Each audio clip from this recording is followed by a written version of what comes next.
Otoga ho ni se fo soglo kodo o yeudeni o fodono le kodo degbe kwa le ko yelewezi alona otoga o Patrice Talon modomo Adama Chioni bomina do egbe bayi azan eneto ebasi osone ni tinte tombo ojirayoma ewa agba mi tondi to jiremele minaze do o to menami bomina do na mi pondomo l'événement précis we mina besonami o to mi moromo o ni se fo soglo eni otoga ho kodo yeudeni o gbe fodono le ton kodo degbe kwa le ko yelewezi o golona otoga Patrice Talon mobodo Adama Chioni do azon de wa été enyo bo ina papina bon fraternité wo wa do fraternellement we otoga o Patrice Talon e wa yi yo de yin ogbibo we gan le mo bodo opodo yepo wo podo eyin otoga de na yoyo na mi di romia wa da ipo we no no kanton kombo bayi bon matinalement we matinal wa to di do na mi to egbe afon di romo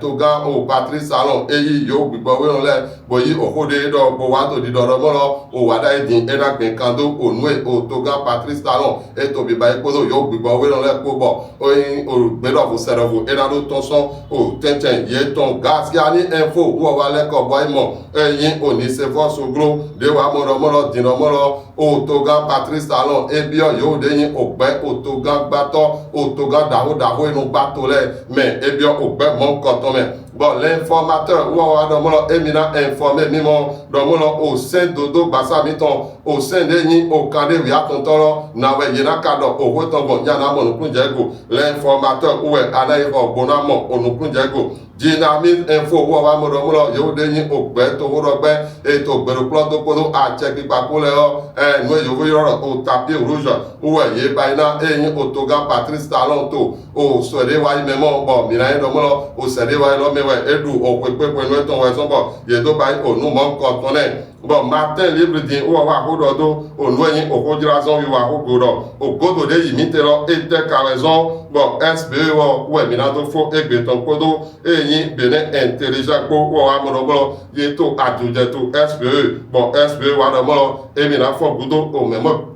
koton le ji bon mi na do mo o pon wi awe we mi na do o ko jira we ma mi ton le ko pata to agbanji bon mi na ka so to ye pon to kanji dide mi do pipo mi do to o madame atusin o gono le ji bon mi na mo ason o koto no ko mi mo fi mi te din o fi yoyo we bon mi na do na mi pon do mo vigilai ko do o pa ton le bipo ye do ni so